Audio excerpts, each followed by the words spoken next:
à Sérimania pour cette rencontre exceptionnelle avec Nathalie Baye.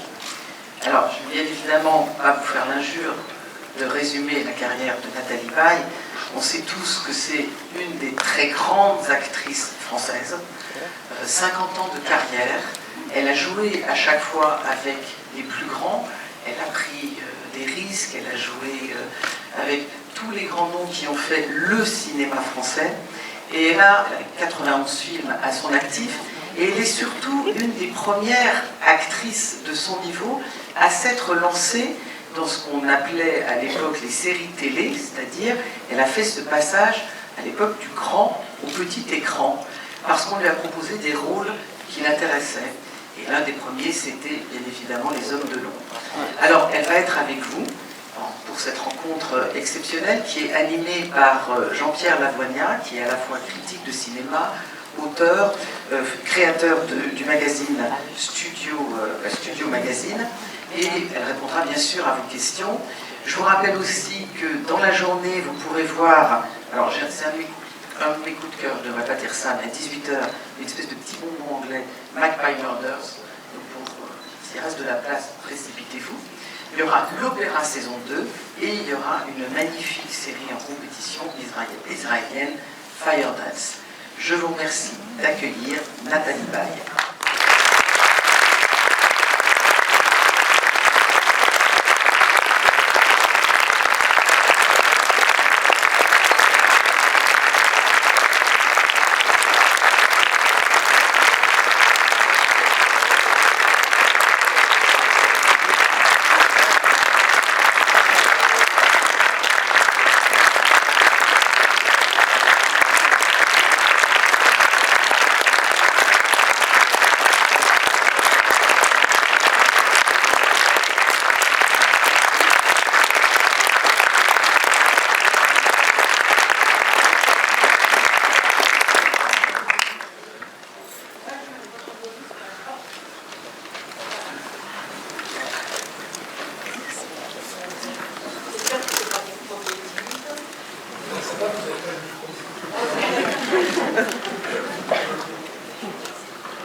Bonjour et merci d'être là, c'est impressionnant de voir une salle pleine, quasiment sans masque, ça fait plaisir. Et surtout, merci beaucoup Nathalie d'avoir accepté ce principe de, j'aime pas beaucoup le terme de masterclass, mais en tout cas de rencontre. Bien évidemment, comme le disait Laurence, vous avez une carrière d'une variété et d'une longévité exceptionnelle. Il y a plus de 90 films, avec les noms des plus grands cinéastes d'aujourd'hui. Il y a des courts-métrages, il y a du théâtre, il y a des documentaires, il y a de la chanson, il y a des séries télé, il y a des shows télé. Je crois que vous avez exploré à peu près tous les champs du possible que peut explorer une actrice. Est-ce que vous diriez que la curiosité et la variété des expériences et donc des rôles et donc des rencontres est la clé de la longévité d'une carrière? Peut-être, mais j'en suis pas certaine. Je crois que, en définitive, la longévité, elle vient sans doute par la sincérité. C'est-à-dire que je n'ai pas essayé de me dire tiens, il faut que je fasse ça, puis après il faut que je fasse ça, ça serait bien maintenant que je fasse un peu de théâtre, et puis après. Non, j'ai eu la chance de pouvoir choisir, et je n'ai fait que des choses qui m'ont. J'ai accepté ça parce que j'y croyais, parce que ça me plaisait. Pas en me disant c'est pas terrible, mais ça peut marcher ce truc-là, etc. Parce que là, comme ça marche pas. Ça marche pas. Mais on a l'impression que votre désir, justement, de faire des choses, de rencontrer de nouveaux artistes, de nouveaux cinéastes, de nouveaux partenaires, on a l'impression que ce désir-là, il est toujours le même que lorsque vous avez débuté dans La Nuit américaine de Truffaut. Alors, je pense que si ce désir-là s'envolait, j'arrêterais. Je ne peux pas... Mais comment on fait pour pas qu'il s'émousse au fil des années? On choisit. Quand quelque chose ne me plaît pas, ne m'attire pas, le sujet ne me plaît pas, ou la personne qui va le réaliser, j'arrive pas à comprendre ce qu'elle veut, je peux pas, je ferais ça serait malhonnête, ça serait pas, le résultat sera mauvais. Donc je pense, mais c'est pas uniquement sur mon métier. Je crois que la sincérité, c'est la meilleure chose. Enfin, de faire vraiment quelque chose que vous avez envie de faire et pas faire semblant d'avoir envie de le faire, vous le faites mieux quand c'est sincère.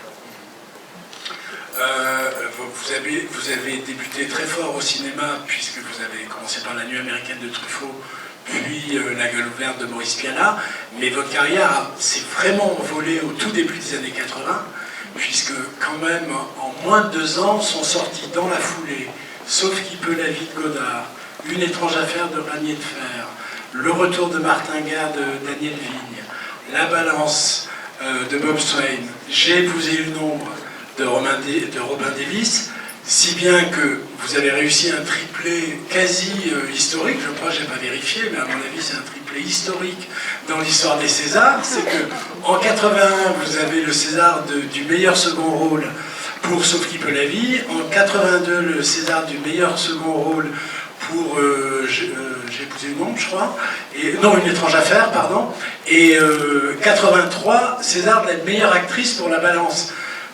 Avec le recul, comment vous voyez cette période-là? Vous vous êtes dit, ça y est, c'est gagné pour toujours? Ou au contraire, vous aviez quand même ce côté de dire, ouais, c'est bien, mais on ne sait jamais? Alors, je me suis jamais dit, c'est gagné pour toujours. Ça, non. J'en revenais pas. J'ai été une très mauvaise élève à l'école. J'ai jamais eu une bonne note. J'ai jamais eu un prix. Alors je me suis un peu rattrapée avec mon métier. Et quand vous replongez un peu dans le passé, vous le viviez comment au quotidien?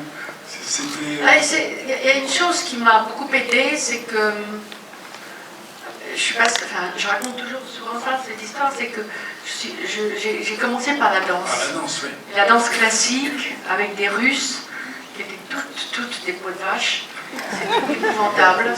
On les traitait de manière très violente. C'est raide, c'est dur. On n'a jamais de compliments. Et j'ai tenu bon avec ces femmes. Et après, toutes les soi-disant difficultés qu'on peut rencontrer sur un tournage ou face à un projet et tout ça m'ont paru tellement facile. Minuscule, ça m'a jamais.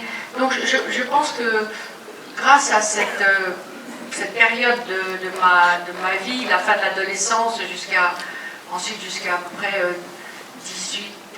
19 ans, jusqu'à 19 ans, c'était la danse, et ça m'a non pas endurci, mais ça m'a vertébré et ça m'a aidé beaucoup après pour toutes les soi-disant difficultés que j'ai pu rencontrer sur mon métier.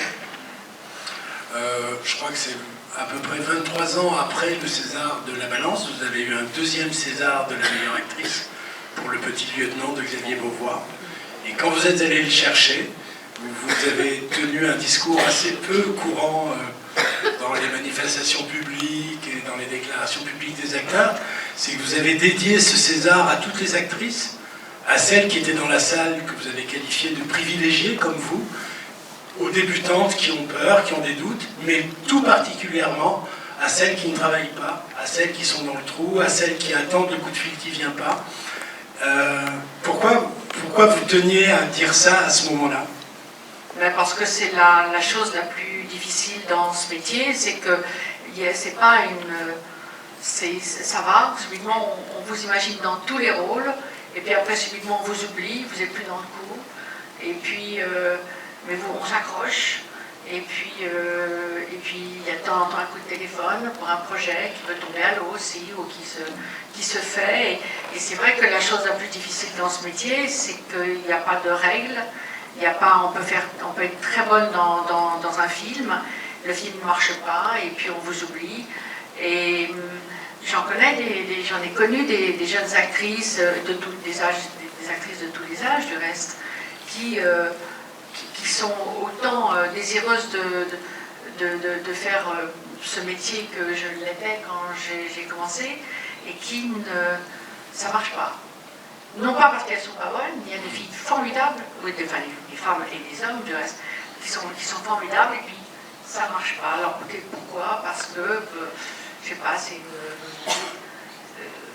des mauvaises rencontres ou des mauvais choix. Je crois qu'aussi la chose la plus importante dans ce métier, c'est quand on a le luxe de pouvoir choisir et qu'on dit non, ça c'est un scénario ça tient pas la route et tout, mais je vais pas le faire.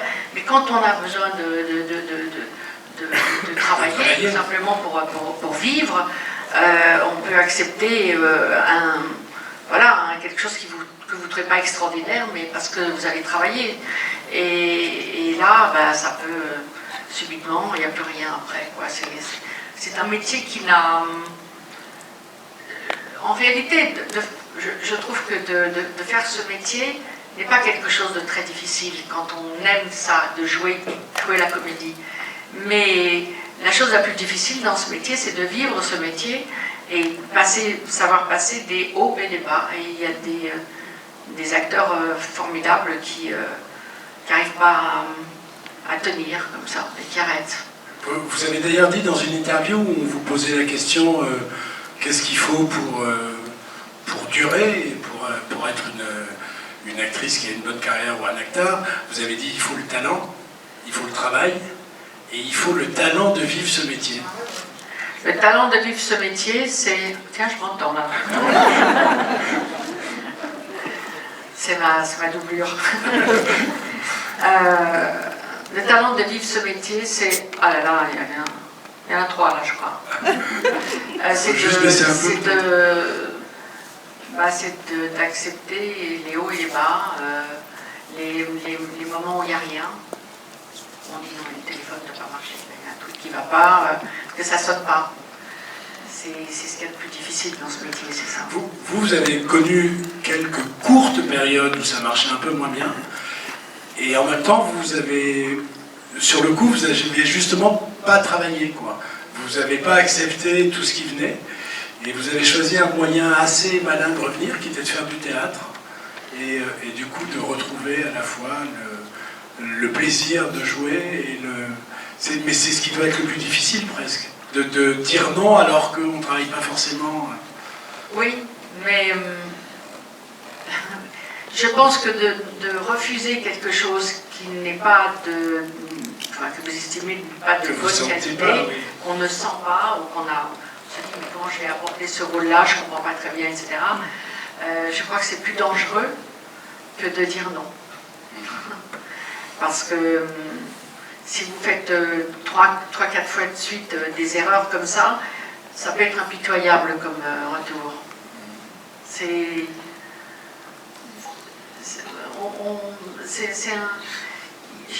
très difficile de parler de ce métier parce qu'il n'y a pas de règles, si vous voulez. Il n'y a pas de règles, on ne vous donne pas un mode d'emploi. C'est à vous de l'inventer. Comment ? C'est à vous de l'inventer. Oui, c'est à nous de l'inventer. Ouais. Vous diriez que votre meilleur atout d'actrice, c'est quoi ? Ça, j'en sais rien. Vous parliez de la sincérité tout à l'heure. Je pense que c'est la sincérité et le savoir choisir. Et la curiosité quand même. Et la curiosité. Parce que quand on voit que vous passez je sais pas, de Piala à Spielberg, de Gabriel Agnon à Claire Simon, il y a vraiment des voyages incroyables. Quoi. Oui, mais ça une des très belles choses de ce métier, c'est les rencontres. Les rencontres avec des réalisateurs différents, avec des partenaires différents, c'est une grande chance. C'est une grande chance parce qu'effectivement, il y a beaucoup de métiers qui sont du reste très intéressants, mais on reste toujours avec les mêmes personnes. On travaille dans un bureau, un truc comme ça. Là, effectivement, ça peut donner le vertige. On travaille, on tourne un film, on est content, on s'entend bien, etc. Et tout, et puis souvent, paf, ça s'arrête, et puis il faut aller... parfois, on ne se retrouve plus, on ne se revoit plus. Il y a tout est un peu éphémère en même temps. Et ça, on apprend à le vivre facilement? Oui, on Oui. fait avec. On fait avec, c'est ça? Oui. C'est ça. Quand vous recevez un scénario, qu'est-ce qui est l'élément déclencheur? Vous diriez que c'est la rencontre avec le metteur en scène, le scénario, votre rôle, les partenaires?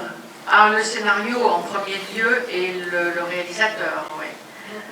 Le scénario, un scénario, quand c'est bon, on ne le lâche pas, comme un bon livre. Mais un scénario où on a tendance à s'endormir vers la 10e page, il ne faut pas faire le film. Je dirais c'est bien pour s'endormir. C'est parfait pour ça. Mais autrement, oui, le réalisateur, parce qu'on lit un scénario, on imagine un peu l'histoire, on dit tiens c'est bien et tout, et puis vous rencontrez le réalisateur et il vous raconte ce qu'il veut faire et c'est très loin de ce qu'on a imaginé. Alors parfois on se dit ah mais oui c'est vrai, j'ai pas pensé à ça, ah oui c'est intéressant et tout, puis parfois ça ne nous parle pas. Mais je crois qu'on peut pas dire accepter de faire un film si on aime le scénario et on ne sent pas le réalisateur. On se dit je comprends pas ce qu'il me dit, je comprends pas ce qu'il veut faire. Mais tout ça, je dis tout ça, c'est quand on a la chance de choisir. Malheureusement, il y a beaucoup d'acteurs et d'actrices qui, tout simplement, il faut qu'ils mangent, il faut qu'ils travaillent. Et même juste d'exercer leur métier, sans même parler de la condition quotidienne. Voilà, d'exercer son métier et pouvoir choisir, c'est un luxe énorme dans ce métier. Le fait d'avoir débuté avec Truffaut dans La Nuit américaine, sur un film qui parlait de cinéma et qui était une déclaration d'amour magnifique au cinéma, est-ce que vous le voyez comme une sorte de signe magique qui a induit votre carrière en entier? J'ai jamais pensé que j'allais faire du cinéma plus tard. Jamais. J'étais dans la danse, donc... et puis le théâtre après. Et puis le théâtre après. Et puis ensuite, je suis rentrée au conservatoire, je suis restée au conservatoire 3 ans. Il y a un agent, un impresario, enfin pas un impresario, un agent. Qui m'a repéré, qui a voulu me voir. Je l'ai rencontré. Il m'a dit j'aimerais bien m'occuper de toi, est-ce que tu es d'accord? Comme je ne connaissais rien et que je le trouvais très, très sympathique et tout ça, j'ai commencé à travailler avec lui. C'était Serge Rousseau? C'était Serge Rousseau, qui était un homme absolument merveilleux et qui a eu qui m'a dit ah mais il y a Truffaut qui cherche pour un rôle, peut-être que faudrait que tu le rencontres. Donc j'y suis allée, je ne pensais pas du tout faire du cinéma. Pour moi c'était pour des bombes, des bimbos, les filles, c'est pas du tout. J'avais aucune idée du cinéma, à vrai dire. Et puis j'ai rencontré François Truffaut, qui m'a reçu dans son bureau. On a discuté, il m'a posé des questions.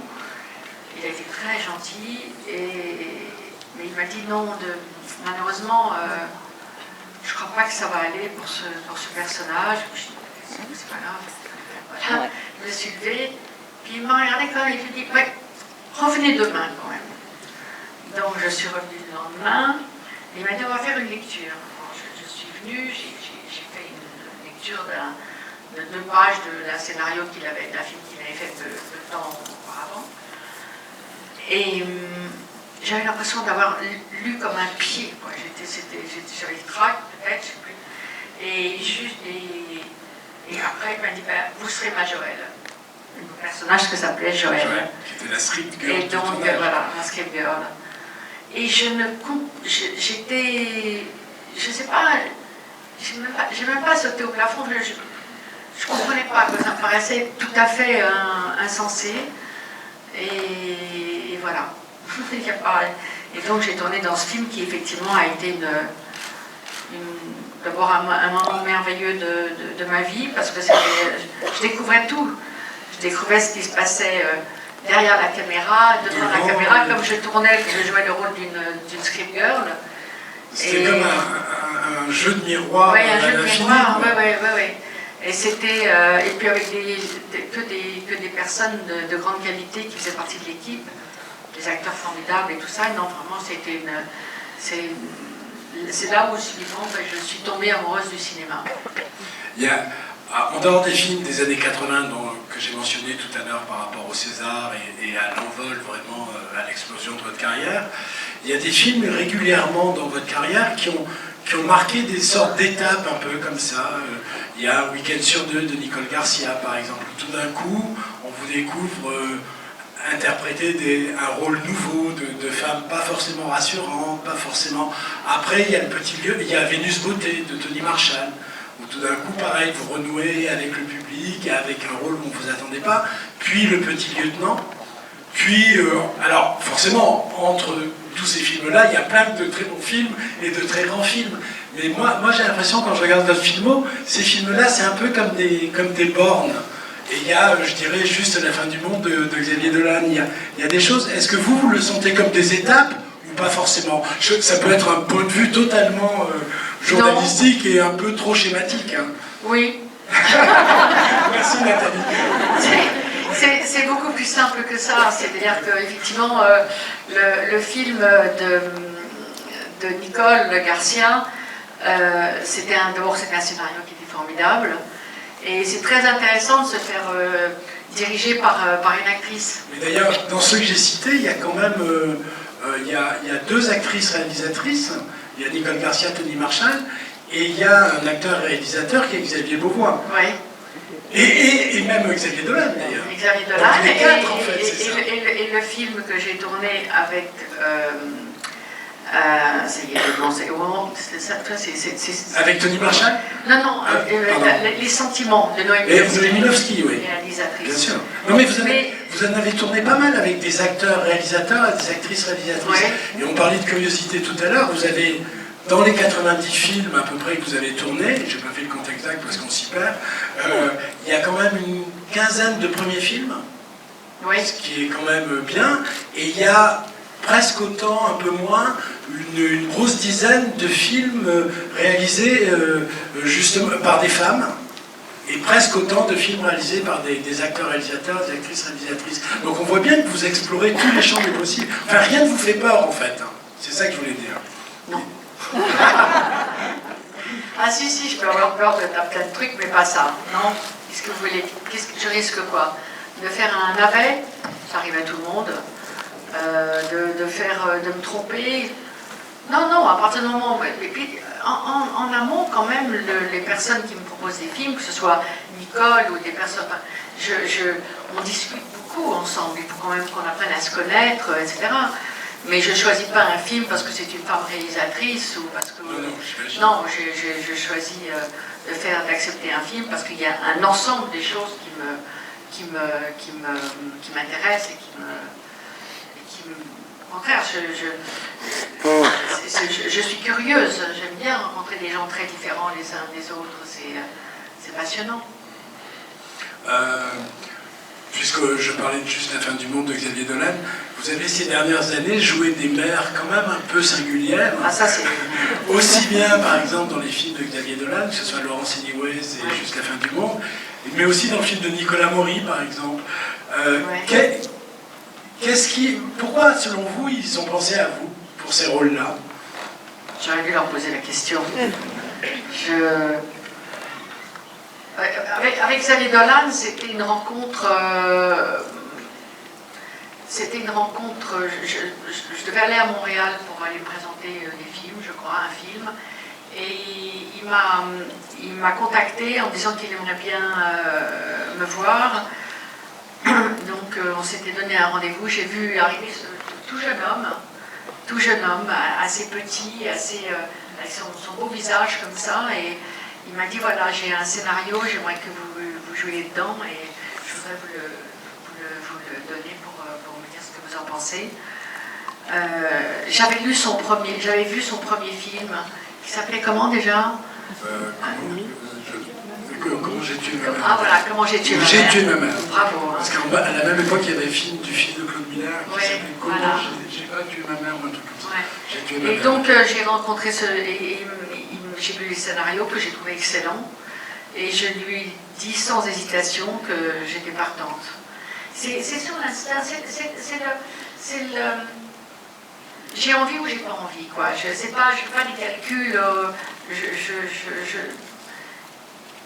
J'ai une intuition comme ça. Je me dis oui, ça m'intéresse, le sujet m'intéresse, le réalisateur m'intéresse. Allons-y. Et si je me trompe, c'est pas grave. Et avec Xavier Dolan, vous avez discuté du look de la mer dans Juste la fin du monde. Maintenant, j'abdique avec lui, parce que la tête qu'il m'a fait sur Juste la fin du monde, quand j'ai vu ça, j'ai dit il faut que je t'aime vraiment beaucoup pour accepter ça. Est-ce que ça fait... La première fois, quand je me suis vue dans une classe, j'ai été terrorisée. Est-ce que J'ai ça... une fin de carrière. Est-ce que ça ferait pas quand même partie du plaisir du jeu? Non? Oui, enfin non, c'est limite le plaisir. Ouais, là. Puis le soir pour me démaquiller, mais il fallait un Karcher. Et de jouer la mère de Nicolas Maury dans Garçon chiffon, qu'est-ce qui vous avait séduit dans le projet? J'aimais bien déjà le titre, Garçon chiffon, je sais. C'est une mère, ouais, elle m'intéressait, elle m'amusait. Je connaissais C'est pas des bien. mères conventionnelles quand même, Oui, c'est ni l'une ni l'autre. Ni l'une ni l'autre. Et j'aime beaucoup 10%, cette série. Et tous ces acteurs de 10% sont excellents. Et Nicolas, je le connaissais très peu, mais je ne le connaissais même pas. Enfin, j'ai dû le croiser sur le plateau de 10%. Et il m'a touchée. On sentait que c'était très important pour lui. C'était son premier film qu'il réalisait. Et j'ai eu envie de l'accompagner. Voilà. Bon, on pourrait passer des heures à parler des films, mais comme on est à Sérimania, on va quand même parler un peu des séries et de la télé. Vous avez fait un peu de télé au début de votre carrière, dans les années 70. Il y a des participations dans des téléfilms, dans des séries de l'époque, qu'on n'appelait pas des séries, mais des feuilletons. Il y a les 5 dernières minutes, par exemple. Vous gardez quelques souvenirs de ces époques-là, ou pas plus que ça? Oui, un peu, mais j'ai eu la télévision très tard. Mes parents la regardaient jamais aussi. Oui, quelques souvenirs, bien sûr. Après... Ne me demandez pas de nom de... Non. Je ne les saurais pas moi-même. Je ne peux pas nous mettre dans l'embarras tous les deux. Vous y revenez quasiment 30 ans après, mais en choisissant de faire une mini-série en 2 ou 3 épisodes selon les diffusions, qui était L'Enfant des Lumières de Daniel Vigne. Ouais. Qu'est-ce qui vous convainc de faire de la télévision, comme le disait Laurence tout à l'heure, de passer du grand au petit écran? Est-ce que c'est Daniel Vigne avec qui vous aviez tourné Le Retour de Martin Guerre? Est-ce que c'est le sujet? Est-ce que le rôle de cette mère qui, au 18e, décide, une fois que son mari s'est suicidé parce qu'il était ruiné, de s'installer à la campagne et d'élever son fils en espérant qu'il venge la mort de son père? Est-ce que c'est ce rôle-là, la qualité de l'écriture, qui d'ailleurs avait été beaucoup remarquée au moment de la diffusion par les journalistes? Qu'est-ce qui vous a convaincu entre guillemets, de passer le pas, ce qui n'est pas non plus... Oui, non, c'est pas... Le passer le pas, j'y pensais même pas. Non, c'est parce que le scénario était très beau, c'était tiré d'un roman de François Chandernagor, et que il y avait le scénario, et aussi le plaisir de retrouver Daniel Vigne, avec qui j'ai tourné Le Retour de Martin Guerre, et c'est un film que j'ai beaucoup aimé. C'est un film que je trouve très beau et qui m'a beaucoup apporté. Donc c'était un ensemble de ces 3 choses-là. Je vous propose de regarder un extrait oui de L'Enfant des Lumières. D'accord. Je ne sais pas à qui je parle d'ailleurs. Votre partenaire dans ce film, c'était le petit garçon mais qui a grandi, et il était joué par Jocelyn Quivrin, Ouais. Avec qui vous êtes très bien entendu, et il vous a aidé à faire la préparation du casting pour le film de Steven Spielberg. Oui. Vous pouvez nous raconter un peu ça? On s'éloigne un peu et on revient au cinéma, mais on va faire des allers-retours comme ça. Je reçois un jour c'est mon agent qui a reçu un jour une demande, je ne sais pas sous quelle forme, Spielberg voulait me proposer un rôle. Je ne connaissais pas du tout Spielberg, je savais qui c'était, bien entendu. Et donc, il voulait avant tout faire des essais, donc il était à Los Angeles, moi j'étais à Paris, et il fallait que je tourne une scène, et c'était un réalisateur, attendez, De Palma. Oui, Brian De Palma. Et Brian De Palma qui me faisait faire les essais. C'est quand même chic. Vous avez aussi tourné avec Brian De Palma. Ouais, très très chic. Et donc j'avais demandé, il fallait qu'il y ait un jeune homme qui me donne la réplique, et j'ai demandé à Jocelyn Quivrin de faire avec moi. Et donc on est arrivé chez Brian De Palma, qui dans son petit appartement avait organisé une petite table et tout ça, où on devait parler autour d'une table et tout.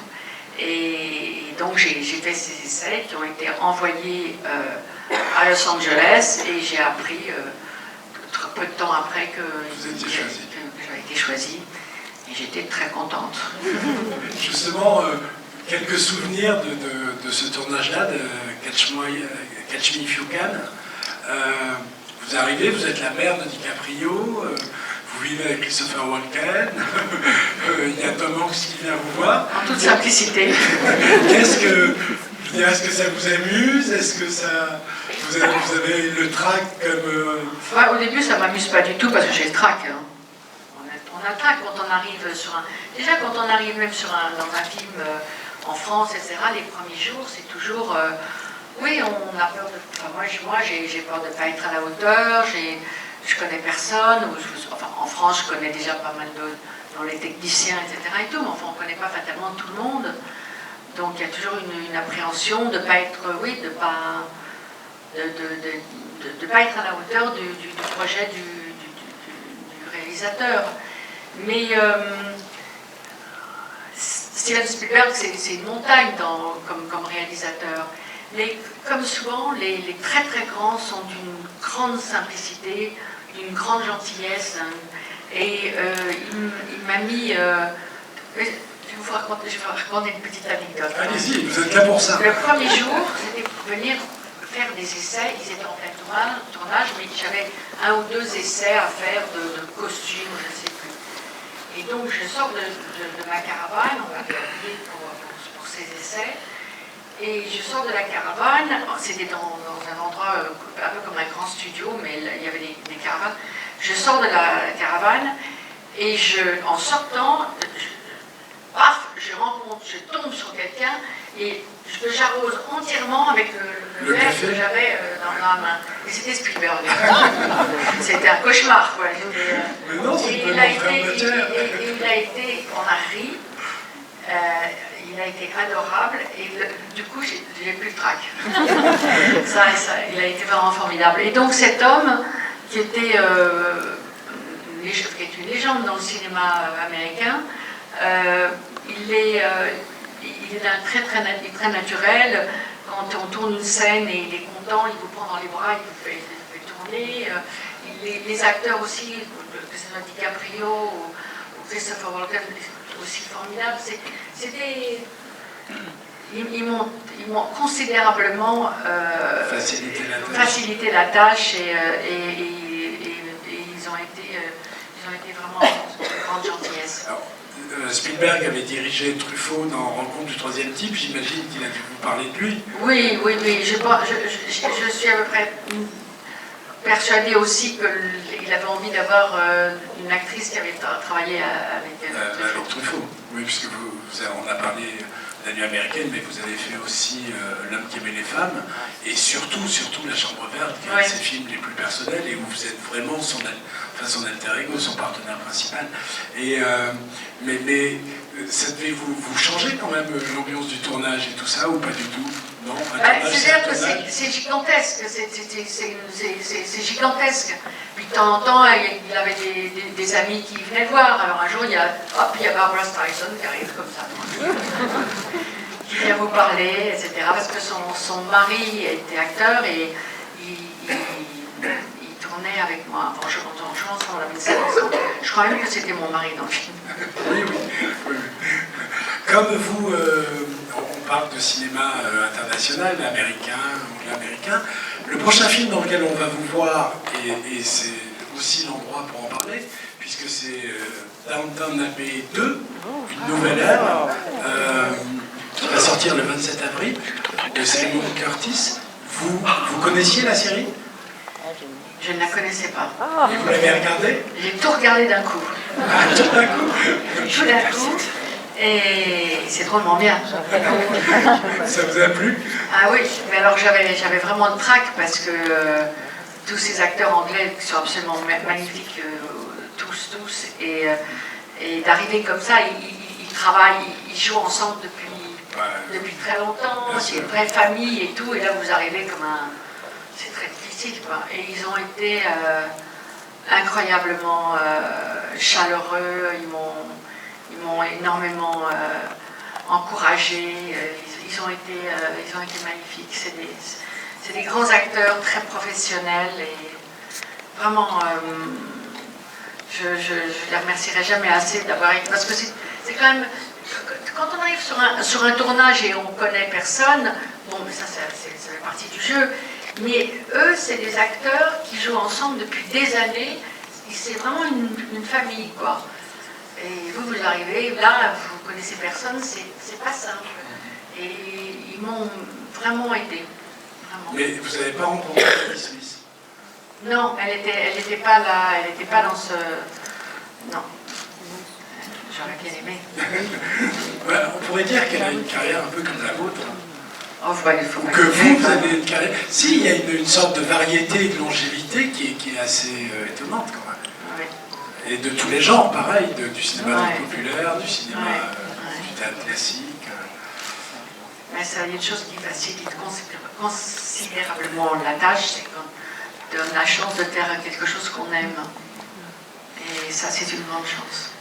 Et en dehors de Downton Abbey, il y a d'autres séries que vous avez regardées quand même. Il y en a que vous aimez bien. Ah, oui, moi j'ai beaucoup aimé le Bureau des légendes. Des légendes, oui. Vous aussi? Oui. Mad Men. Mad Men, ouais. Et est-ce que le plaisir de spectatrice est le même qu'au cinéma, vous diriez? Ou en quoi il est différent de regarder Il est différent dans la mesure où il dure plus longtemps. C'est vrai, le cinéma c'est un film, j'adore ça, hein, c'est pas... Mais le côté addictif de la série où on veut savoir ce qui va se passer après, c'est très excitant, quoi. Après, vous tournez en 2012 votre première vraie série qui est Les Hommes de l'Ombre. Oui. Qu'est-ce qui vous a décidé là, justement? Je me souviens plus du tout. Non, mais ça, je pense que je l'ai, comme tout le reste, je l'ai accepté parce que c'était bien écrit, c'était bien construit et que je trouvais ça intéressant, quoi. Mais je ne me souviens plus vraiment, c'était il y a quelques années, ça, je ne me souviens plus de... 2012. 2012. Ça fait 10 ans pile. Mais le rôle exceptionnel qui rentre en campagne présidentielle, et ça, vous êtes immergé un peu, vous avez regardé des discours de Ségolène Royal, vous avez regardé des discours d'hommes politiques, ou vous êtes un peu, ou c'était pas la peine et vous n'aviez pas besoin de ça pour y aller? Je ne me souviens pas si j'ai regardé des discours politiques, je ne peux pas vous dire. Mais c'était bien écrit, j'hésite jamais à demander au réalisateur, quand il y a des choses que je trouve un peu opaques, que je ne comprends pas trop, etc., de m'expliquer ce qu'il veut faire là, etc. et tout. Et puis après, je me lance, si vous voulez, je me lance. Et puis si ça ne va pas, le réalisateur va m'aiguiller vers autre chose. Mais autrement... Mais en revanche, je n'ai pas du tout peur de poser des questions, même qui sont un peu idiotes, mais qui peuvent m'aider. Et la réponse, là, c'est un tournage quand même, j'imagine, assez long, puisqu'il y avait, je ne sais plus combien, 5 ou 6 épisodes. Pour Les Hommes de l'Ombre, pour Les Hommes de je l'Ombre. ne me souviens plus combien de temps. Et du coup, est-ce qu'il y a un plaisir d'acteur de rentrer dans un personnage et de vivre avec lui un parcours plus long que le cinéma? Oui, j'aime bien ça. on le retrouve tous les jours. Oui, j'aime bien, c'est assez... c'est-à-dire que quand on a tourné par exemple un film qu'on a vraiment aimé faire, à la fin, moi je me souviens même la fin de la Nuit américaine, c'était mon premier film, j'étais très très triste. On se quittait tous, il y avait des Anglais, il y avait des gens de plusieurs nationalités différentes, on n'allait pas se revoir, Valentina Corvates, italienne, etc. et tout, et on se quitte, et parfois on ne se revoit jamais, et parfois on se revoit, mais il y a quelque chose d'un peu rude dans le cinéma. C'est le temps du tournage, on est comme une famille, et puis à un moment il y a la famille qui se divise. Encore moins sur les séries, ça dure plus longtemps. Alors, les séries, on s'accroche les uns les autres. On va regarder un extrait des Hommes de l'ombre. On va essayer en tout cas. Voilà. Non, je rigole. Cette détermination qui est celle de votre personnage, on a l'impression qu'elle est assez proche de ce que vous êtes réellement. Le côté j'irai jusqu'au bout. Non. En tout cas, c'est comme ça que les metteurs en scène vous voient. Parce que ces dernières années, il y a eu beaucoup de rôles comme ça de j'irai jusqu'au bout. Et on va le voir dans une autre série qui est Nox, qui est aussi le côté j'irai jusqu'au bout, quoi qu'il arrive. La fille qui lâche pas, quoi. C'est ça.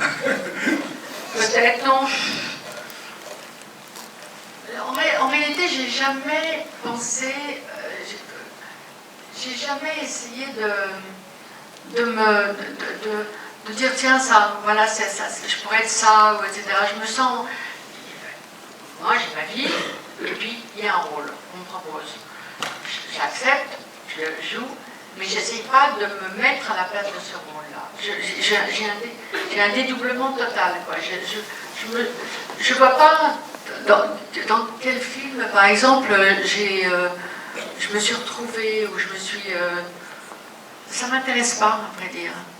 Mais pourtant, il y a un moment donné où vous jouez forcément avec ce que vous êtes. C'est Simone Signoret qui disait « C'est ridicule de dire qu'on rentre dans la peau des personnages, c'est eux qui rentrent dans la nôtre. » Oui, c'est vrai, mais c'est vrai, mais en même temps, le soir, on le laisse, c'est comme un costume, quoi. Ah, vous le laissez. Ah oui, complètement. Ah non, je ne vais pas me travailler à cette princesse-là pendant toute la nuit, pendant la semaine et 3 mois. Non, hein. Ah non, ça ne m'intéresse pas de me retrouver dans... Je l'ai connue, Simone Signoret. Elle était incroyable. Vous n'avez pas tourné dans Madame le Juge, par exemple. Non, j'ai pas tourné dans Madame le Juge, non. Mais je l'ai connue sur un tournage qu'elle tournait avec Philippe Léotard. Ouais. Et elle était... au début, elle était assez dure avec moi. Et puis petit à petit, elle s'est adoucie et à la fin, elle a été très, très émouvante et très vraiment bienveillante. Ouais. Qu'est-ce qui vous touchait chez elle? On sentait une femme qui était malheureuse. Elle cachait sa tristesse derrière quelque chose d'un peu rêche comme ça, mais elle dégageait de la tristesse quand même. Quelque chose de blessé. Ouais. Il y en a une autre, c'est Romy Schneider qui je sais, est venue vous parler un jour. Juste, vous pouvez dire ce qu'elle vous a dit. C'était une fête de fin de film et j'étais avec mon ami Dominique Besnéard et il devait aller au repas de fin de film. Moi je ne faisais pas partie de ce film, je ne vais pas y aller. Il m'a dit si viens avec moi, tu verras, c'est une équipe sympathique, etc. Donc j'y suis allée et j'étais à une table comme ça à côté de mon ami Dominique. Et Romy Schneider était de l'autre côté. Et à un moment, elle a traversé la salle comme ça. Elle est venue vers moi. Elle s'est assise en face de moi. Et elle m'a dit « Toi, t'es une vraie. Protège-toi. » Et ça m'a beaucoup touchée. Et le « Protège-toi » m'a parlé pendant longtemps. Parce que c'est vrai que c'est un métier qui est voilà, sur le côté. C'est un métier qui est très fascinant, qui a l'air d'être non pas facile, mais qui est attractif, on va dire. Mais c'est un métier aussi qui est très dur, qui peut vous subitement, on vous aime plus, c'est terminé. Il y en a une autre qui est mieux, qui arrive, etc. C'est un métier où il faut être solide. Il faut être solide, il faut être très professionnel, il faut pas rêver, oui, le mot solide est le mot le plus juste. Et voilà, et je me souviendrai tout le temps de cette mise en garde. De cette mise, oui. La façon dont elle me l'a dit, je l'ai bien entendu.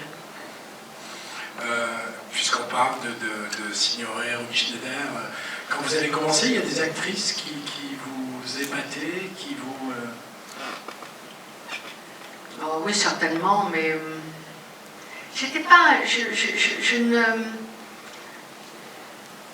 Oui, bien sûr, il y avait des actrices qui m'ont certainement fait rêver et tout, mais j'étais pas... C'était pas parce qu'elles étaient connues ou qu'elles étaient... Ce qui m'intéressait, c'est quand je regardais un film, j'allais assez peu au cinéma, on va dire. Mais quand je regardais un film, ça me fait rêver, quoi. Ça faisait rêver. Puisqu'on parle comme ça des grandes actrices de légende, il y en a une autre, c'est Danielle Darieux. Alors Danielle Darieux, c'est amusant parce que vous avez repris son rôle dans Marie-Octobre, adapté pour la télévision par José Dayan. Et vous avez tourné avec elle après, dans le premier film de Thierry Cliffat qui s'appelait Une vie à t'attendre. Quel souvenir vous gardez Elle jouait votre mère en plus dans le film de Thierry Cliffat. Ah ben elle aussi, elle a une carrière qui pourrait être assez comparable à la vôtre, ouais, par rapport à la variété, à l'éclectisme, ouais, et à la longévité. Ouais. Elle était incroyable. Je ne sais plus, quand on a tourné ce film ensemble, elle était déjà d'un âge certain. Et un jour, c'était une scène qui était ennuyeuse, il fallait qu'elle soit sur un lit d'hôpital, etc. Et elle est arrivée, elle était très mauvaise humeur, elle n'en pouvait plus, elle râlait, oh non, j'ai pas envie de faire ça, ça m'ennuie. Elle était ronchon, comme on dit, elle couinait, elle était pas, ça allait pas. Elle est partie au maquillage et coiffure, et on l'a attendue. Et là, elle est ressortie, elle était toute belle, toute rayonnante, maquillée, etc. Elle avait 18 ans. C'était incroyable. Et elle était touchante, c'était très touchant. Mais au début, c'est sur le film de Thierry Cliffat, elle virevoltait comme ça. Elle avait beaucoup d'allure.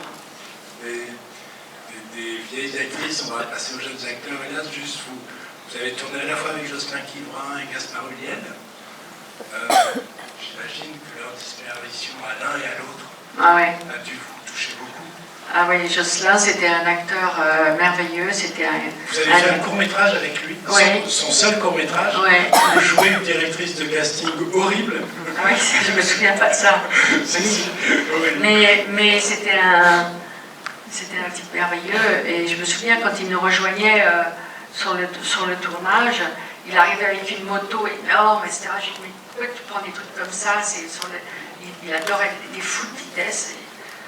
Et là, c'était dans une voiture, il est parti comme ça. Et Gaspard?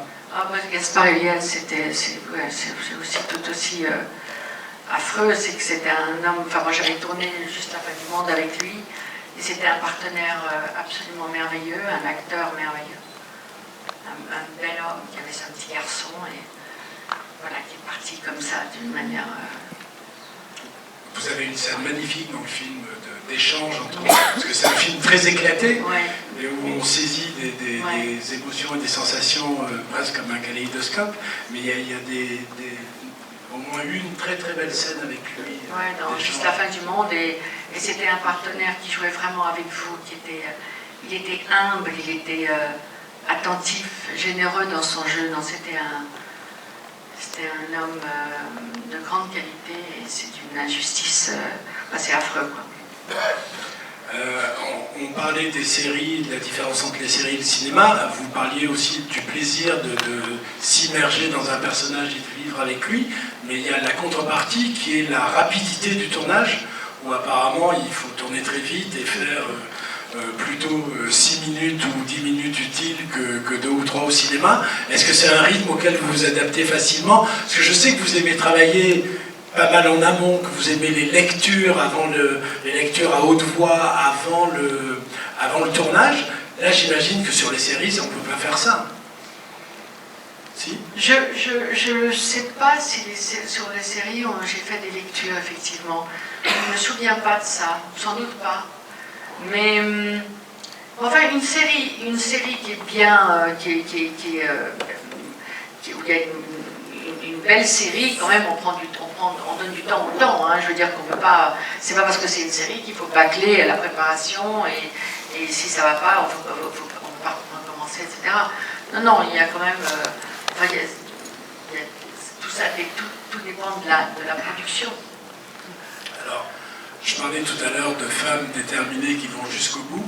On va voir un extrait de Nox, qui est la série de Mabrouk El-Machri, où là, pour le coup, vous allez jusqu'au bout. Hein. C'est donc l'histoire d'une policière qui a été mise un peu à l'écart, à la retraite, un peu forcée, qui revient, dont la fille policière aussi a été enlevée, et elle fait tout pour la retrouver, mais vraiment tout, ça c'est que juste un petit aperçu. La série démarre comme une enquête policière, et puis tout d'un coup ça vire au plus glaçant des films de genre, au plus terrifiant des films de genre. C'est quelque chose qui vous amusait d'aller justement dans cet excès-là ou En tout cas, je m'en souvenais pas de ça. En fait, vous oubliez vite, les personnages, vous les oubliez dès que c'est fini. Quand elle est gentille, je me souviens de tout. Mais quand elle est méchante, non? Non, mais je me souviens que c'était assez dur, oui. En plus, vous répétez souvent que vous êtes claustrophobe, au premier comme au deuxième degré, c'est-à-dire à la fois l'appréhension d'être enfermé dans un endroit, mais aussi qu'on vous colle des étiquettes, d'où la variété de vos expériences. Mais là, pour le coup, vous étiez servi parce qu'une partie de la série se tourne dans les égouts de Paris, dans les sous-sols. C'était très glamour comme tournage. Non, mais je me souviens bien entendu de plein de choses sur Nox, mais on ne peut pas se souvenir de tout dans les détails, etc. Mais en tout cas, cette série, elle était coton à tourner. On a tourné dans des... à la fin, on était dans une espèce d'eau comme des égouts. C'était horrible. Et j'étais pas mécontente quand elle s'est arrêtée. Mais en même temps, il y avait quelque chose d'excitant dans ce personnage et dans cette série. Bien sûr. Vous attendez quoi d'un metteur en scène? Qu'il soit bon. Qu'il soit... quand parfois on se pose des questions, il y a des choses qui nous paraissent opaques, on ne comprend pas et qu'il ait une réponse, et qui nous surprennent aussi, qu'il soit... Et puis qu'il aime ses acteurs. Il y a des réalisateurs qui n'aiment pas les acteurs, qui ne les comprennent pas, qui n'ont pas le mot pour... par exemple, s'il y a quelque chose qui nous pose une question, on se dit, mais pourquoi ça vous demandez à certains réalisateurs, il n'a pas de réponse. Et quand un réalisateur a une réponse, c'est quand même mieux. Ça facilite les choses. Et puis surtout qu'il aime les acteurs. Il y a des réalisateurs et réalisatrices qui ont peur de nous. Alors qu'on est des gentils. Hein. Ce qui est amusant, c'est que Frédéric Tellier, celui des Hommes de l'ombre, vous l'avez retrouvé après dans la SK1. Et vous avez tourné une autre série qui s'appelle Criminal France, avec un metteur en scène avec qui vous aviez déjà tourné au cinéma, Frédéric Mermoud. C'est comme, on voit que le passage aujourd'hui entre les séries, la télé et le cinéma, en fait, c'est un passage très naturel. Oui, il a fallu un peu de temps, mais maintenant oui. Et tant mieux, parce que c'est trois genres différents, mais tous les trois sont passionnants. Criminal France, en fait, c'est une série européenne où il y a 3 épisodes par pays, pour la France, pour l'Angleterre, pour l'Allemagne, pour l'Espagne. C'est une série pour Netflix, c'est juste un huis clos. C'est une garde à vue et un interrogatoire dans une garde à vue. Et on a en même temps aussi la vie de l'équipe, des flics qui interrogent. C'est presque du théâtre en fait. Et vous avez pris est-ce qu'au niveau du jeu, parce qu'il y a vraiment des dialogues, plus c'est tourné sur 3-4 jours, je crois, pas plus. Ah ouais, c'est coton. Hein. Est-ce qu'il y avait un défi pour vous de faire cette série-là? C'était un plaisir supplémentaire? Vous aimez relever des défis vous-même ou vous ne voyez pas comme un défi peut-être? Ah non, moi j'ai jamais choisi un truc par défi. C'est pas du tout dans mon caractère. Non, je trouvais que c'était bien écrit. Je trouvais que la forme était intéressante, j'avais jamais fait ça. Parce que, comme vous dites, c'est une longue scène. C'est ça. Dans un huis clos. Mais voilà, c'est ça, vivre la différence. C'est une des raisons pour laquelle, les premières questions que vous m'avez posées, pourquoi vous continuez comme ça, c'est quand ça change, quand c'est sous d'autres formes, avec des personnes avec lesquelles j'ai jamais travaillé, et tout ça, c'est ça qui me donne envie de continuer. Si on me demande toujours de faire la même chose, j'aurais arrêté depuis longtemps. Bon, on va voir un extrait d'une série totalement différente. On fait un petit flashback, puisqu'elle a été faite il y a quelques temps, c'est 10%. Donc je vous propose, avant qu'on en parle, de regarder une scène de 10%. J'avais oublié un peu là, c'est drôle. Pourtant là, c'est un personnage, mais quand même c'est vous. Cette série, bien sûr, a été initiée et produite par votre ami et votre agent Dominique qui a été votre agent, puisque maintenant il est producteur, Dominique Besniard. J'imagine qu'il vous a convaincu facilement quand même d'être dans 10%. Mais quelle a été votre réaction quand ils vous ont proposé cette scène-là, et aussi de jouer avec Laura? On a toutes les deux été très contentes d'abord de jouer ensemble. C'est la première fois que je jouais avec ma fille. Et puis la scène est très drôle. Donc c'est que du plaisir. Et ça vous amusait de jouer avec cette image-là? Vous n'avez pas peur que le public dise « Ah bon, elles sont comme ça, l'une avec l'autre » Bah, écoutez, s'ils pensent ça, tant pis pour eux. Et justement, quand Laura vous a dit qu'elle voulait être actrice, vous lui avez dit quoi? Protège-toi, comme Romy Schneider vous a dit. Non, mais les chats font pas des chiens, comme on disait. Je ne pouvais pas dire à ma fille, fais attention, c'est difficile, c'est un métier, ça peut marcher, ça peut pas marcher. Enfin, je lui ai dit, voilà, vas-y à fond, travaille beaucoup, et sache que dans ce métier, il y a des grandes joies et des grandes peurs, parce que c'est vrai. Il y a des moments où on nous propose des choses formidables, enfin, il n'y a pas que ce métier-là. Il y a des moments où on nous propose des choses formidables, on vote de nous, et puis subitement, hop, on nous oublie, on vieillit, on fait des trucs comme ça. Donc, de tenir la route il faut avoir le pied marin, quoi. Ce métier, il faut ça tangue. Et si on n'arrive pas à supporter ça, il ne faut pas faire ce métier parce qu'effectivement, c'est raide. Elle vous a dirigé aussi, puisqu'elle a réalisé un court-métrage dans lequel vous avez joué. Ça fait quoi d'être dirigé par sa fille? Ça fait du bien. Non, c'était très, très émouvant et je ne lui ai rien dit. Parce que alors là, il n'y a rien de plus épouvantable que la mère qui donne des conseils à sa fille parce qu'on fait le métier. Vous ne disiez pas tiens-toi à droite comme dans 10%? Non, mais t'en disais non, mais attends, pourquoi tu fais ça, maman? C'est trop. Non, c'était une belle expérience. On fait signe qu'il est temps déjà de passer la parole au public. Donc, voilà. Vous l'avez retrouvé sur Détective? Je l'ai retrouvé sur avec Johnny Hallyday et Claude Brassard. Oui, voilà, j'ai retrouvé sur Détective. Où on disait que le tournage avait été un peu compliqué, qu'il n'était pas très... Le tournage était compliqué. Le tournage était compliqué, le film était particulier, on va dire, mais il y avait un film à faire, c'est de filmer le tournage. Parce que là, je peux vous dire, c'était hallucinant. Parce qu'il y avait des acteurs aussi différents que Johnny Hallyday et que Alain Cuny. Alain Cuny, oui. Enfin, c'était il y avait... c'était complètement dément et Et, Brasseur racontait qu'il lui avait dit t'es devenu un mauvais acteur, Ah, t'as tourné trop de mauvais films. Ouais, non, Claude Brasseur, il a été très méchant avec Claude Brasseur. Mais mais il a été très... Il y a une chose, c'est pas bien de passer par la dureté et la méchanceté, ça sert à rien. Mais enfin, c'était une scène où on était, Claude et moi, dans cette scène-là, et il y a un...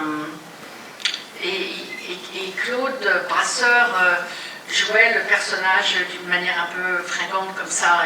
Et Godard lui a dit des choses très humiliantes, très dures. J'ai rien dit parce que ça, voilà, c'était pas à moi de dire quoi que ce soit, mais j'étais très en colère contre Godard parce que c'est pas la peine de faire du mal à quelqu'un et tout. Mais mais du coup, Claude, Brasseur, subitement a changé de visage et tout. Et à la fin de cette scène, il est extraordinaire, Brasseur. C'est une scène où il passe, ça se termine dans une salle de bain et il est tout à fait bouleversant. Mais c'est pas la peine de faire du mal pour ça. On peut toujours obtenir d'un acteur avec plus de gentillesse et de délicatesse, on va dire. Et vous l'avez revu par exemple après Détective Godard non, mais je l'ai eu au téléphone il n'y a pas longtemps, parce que je l'aime beaucoup. Et je lui dis, ben, je vais peut-être venir à Lausanne bientôt, ça me ferait plaisir de te voir. On a beaucoup parlé au téléphone, il était content que je l'appelle, mais il n'a pas envie qu'on le voit. Donc je n'ai pas insisté. Mais j'ai beaucoup appris avec lui, beaucoup. Mais quoi, enfin... Oh, je sais pas, plein de choses, il est très enrichissant, c'est difficile de dire de quoi, parce que c'est des petites choses comme ça, mais il a une manière de vous... il dirige jusqu'à la position du visage. Il vient vers vous, hop, il vous dit... Hop, il vous met le visage comme ça, puis vous touchez tout. Mais je sais pas, il y a quelque chose de... Il touche très souvent le vrai aussi. Et Piala aussi, quand je tournais avec Piala, il était très dur, Maurice Piala, mais il touche à la vérité, quoi. Voilà. Une autre question? Ah. Bonjour. Levez-vous qu'on vous voit, s'il vous plaît. Ah. Merci. Voilà. Merci, bonjour. Je voulais savoir, quand vous avez tourné Arrête-moi si tu peux avec Spielberg, est-ce que vous avez ressenti dans la manière de travailler une vraie différence entre les cinéastes américains et les cinéastes français? Non, ce qui était très très différent, c'était la taille de l'équipe. La taille de l'équipe, c'est-à-dire qu'un film français, un film français classique, évidemment, il y a des films français qui coûtent très très cher, comme les films américains, et puis il y a des films français qui ne coûtent pas très cher, et qui font des films qui peuvent être formidables aussi. Et aux États-Unis, ils font aussi des petits films, ça arrive. Mais là, l'équipe de Spielberg, c'était, je ne sais pas combien on était, mais c'était une ville à chaque fois qu'il se déplaçait. C'était gigantesque. Mais autrement, Spielberg, c'est un homme incroyablement chaleureux. Il était, quand une scène était bonne, il vous prend dans les bras, il vous fait tourner en rond. Enfin, il est très enthousiaste. Et quand je vais vous raconter une petite histoire pour vous montrer l'ambiance qu'il y avait sur ce film. Dans une scène que j'avais, je suis une Française dans le film, et j'avais une scène avec deux hommes qui étaient un peu comme deux flics et qui me posaient des questions. Et dans mon dialogue, il y avait un nom d'un gâteau américain. Je n'arrivais pas à me le mettre dans la tête, le nom de ce gâteau. Et je savais que c'était un mot qui était important dans la scène. Et à chaque fois, on commence à tourner la scène. Il y avait Christopher Walken aussi qui était dans la scène. Et à chaque fois, au moment où je devais dire ce mot, je disais traviole ou je ne me trouvais pas. Donc on a commencé, on a refait une fois la scène, on a refait 2 fois, 3 fois. J'étais ennuyée, je ne savais pas quoi faire, je me courais à chaque fois. Et à un moment, Spielberg a dit, bon, on va faire une petite pause. pause. Moi, je suis partie dans un coin pour m'isoler en me disant le mot plusieurs fois dans la tête, c'est ça, c'est comme ça, c'est comme ça, c'est comme ça, comme ça. Et je dis à Spielberg, on peut y aller, ça va aller. On recommence, il dit action, on recommence. Et là, on commence à dire le dialogue. Et je posais une question à Christopher Walken. Et il me dit un truc que je ne comprends absolument pas. Et ils ont fait comme si c'était eux qui se trompaient. Et c'était très élégant pour me mettre à l'aise. Mais moi aussi, tu vois, je me trompe, j'arrive pas à dire le mot. C'était une grande élégance et d'une grande gentillesse. Donc tout le monde a ri et après, j'ai réussi à dire ce mot de gâteau. C'est quoi? Bonne question. C'est quoi le gâteau?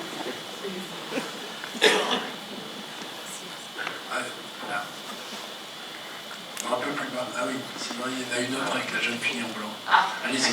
Du coup, ma deuxième question concerne 10%. Donc, des acteurs et des actrices qui jouent leur rôle. Est-ce que pour cela, on vous demande d'être vous-même, tout simplement? Est-ce que quoi? Est-ce que pour jouer Nathalie Baye dans 10%, on vous dit reste toi-même? Oui. En même temps, c'est plus reposant. Mais en même temps, c'est un peu un personnage de fiction, non? Ah bah oui. Vous avez vraiment ces discussions-là avec Laura? Écoutez, non. On va en avoir d'autres. Hein. Mais non, c'était... non, on tourne ça comme une scène normale, quoi. C'est pas... bien sûr, c'était nous. Mais on s'est surtout amusé. Pardon. Une autre question devant. Je voulais vous demander, quand il s'agit d'un film ou d'une série, est-ce que ça modifie quelque chose dans votre jeu en fait, d'actrice? Qu'est-ce que ça modifie le fait que ce soit un film ou une série? Qu'est-ce que ça modifie dans votre jeu même d'actrice? Aucun. C'est la même chose. La seule chose, c'est qu'une série, c'est plus long. Un film, on met 2 mois, 2 mois et demi, ça dépend du film, enfin on peut mettre 3 mois. Mais une série, ça peut durer 6 ans. C'est vrai, je sais pas moi. Vous voyez, Anton Abbé, c'est sûr, ça dure longtemps. Ouais. Non, autrement c'est la même chose. Il y a souvent pour une série peut-être une équipe plus grande, enfin je ne sais pas, mais c'est toujours du jeu. La différence, à vrai dire, c'est le théâtre et le cinéma. Oui, là il y a des grandes différences, mais autrement, non. Oui. Question au premier rang.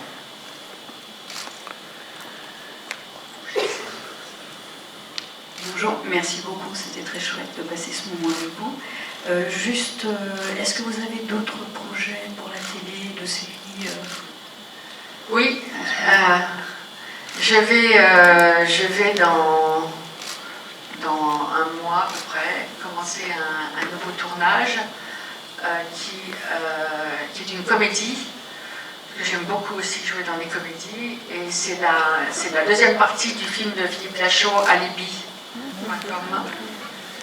Et donc je vais tourner ça. Et ça c'est pour le cinéma? Ça c'est pour le cinéma. Et non, après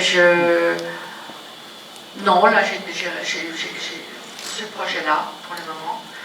Et puis dans un an je vais y revenir enfin au théâtre. Voilà. Et là je suis bien contente. Ce qui annule un peu les différences aujourd'hui entre les séries et le cinéma, c'est aussi les acteurs. Parce que par exemple dans Nox, vous retrouvez Noémie Lovski avec qui vous avez déjà joué, vous retrouvez... Elle est dans Noémie Lovski, elle est dans le Nox? Dans Nox, oui, elle joue l'espèce de geek qui Ah oui, c'est vrai. Et vous retrouvez aussi Sergi Lopez, avec qui vous avez joué ce merveilleux film qui s'appelle Une liaison pornographique. Ah, ça c'est un de mes films préférés. Qui vous a valu un prix d'interprétation à Venise. Ouais. Et c'est presque comme si ce film-là était la suite, puisque c'est votre ex dans Nox. Oui, c'est vrai. Ça devient bizarre. C'est louche. Il y avait une scène dans La Nuit américaine Valentina Cortès, qui disait mais qu'est-ce que c'est que ce film où tout le monde s'embrasse, tout le monde couche avec tout le monde, etc. C'était une scène très drôle et je peux vous dire que tout le monde ne couche pas avec tout le monde. Une autre question? Sinon, c'était une jolie phrase de fin. Merci.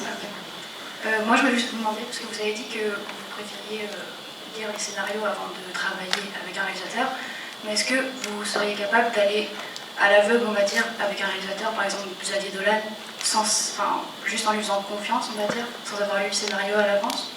Ou je sais pas. J'ai pas tout compris. Est-ce qu'il y a des scénarios que vous pouvez accepter juste sur la confiance du metteur en scène, pas des scénarios des films que vous pouvez accepter juste parce que vous faites confiance au metteur en scène sans lire le scénario? J'ai besoin de lire le scénario. Je fais une confiance absolue en Xavier Dolan, comme vous avez dit, mais c'est... peut-être avec Xavier, je serais capable de dire oui sans lire le scénario, mais vous savez, un scénario, c'est un drôle de truc, un scénario. C'est ni un livre, ni un film, c'est un objet, c'est un truc pas très, un peu indéfini.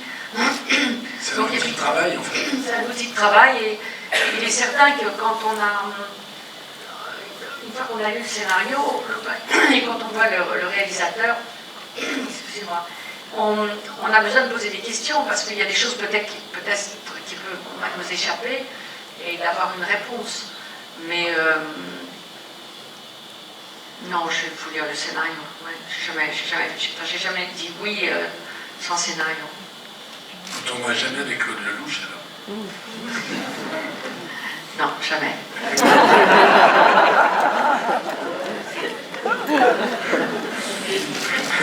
Une autre question.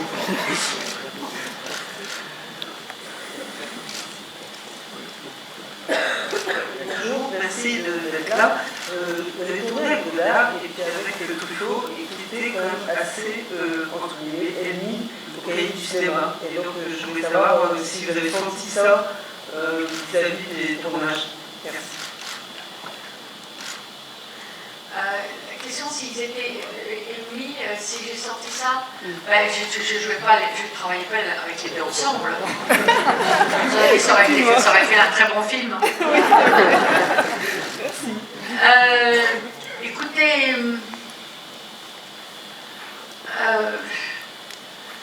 ça a été une légende ça, mais en même temps, les fois où j'ai pu parler de Truffaut à Godard, il n'y avait jamais de choses désagréables à son endroit et vice-versa. Et quand j'ai tourné avec Godard, François Truffaut adorait me poser des questions. Alors, comment ça se passe, Nathalie? Racontez-moi. Il était curieux. Merci. Dernière question, peut-être? Bonjour, merci pour votre générosité. Je voulais vous demander, sur les dizaines de films que vous avez faits, diriez-vous qu'il y a eu un rôle qui a été particulièrement difficile en termes de préparation ou sur le tournage?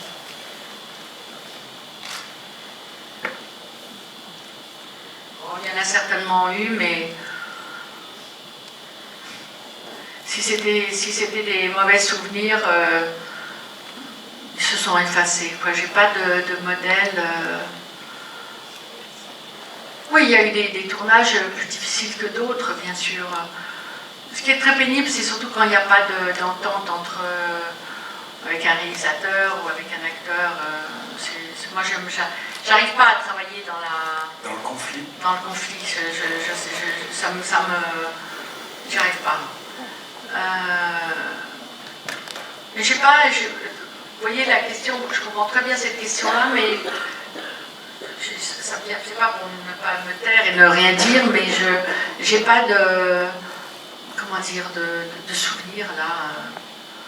Des difficultés par moment, oui, certainement, mais j'ai plutôt un caractère positif, moi, donc les mauvais souvenirs, je les oublie. C'est pas politique, hein, c'est que je les oublie vraiment, quoi. Vous avez une mémoire sélective? Ouais, on va entendre dans la mémoire qui flanche aussi.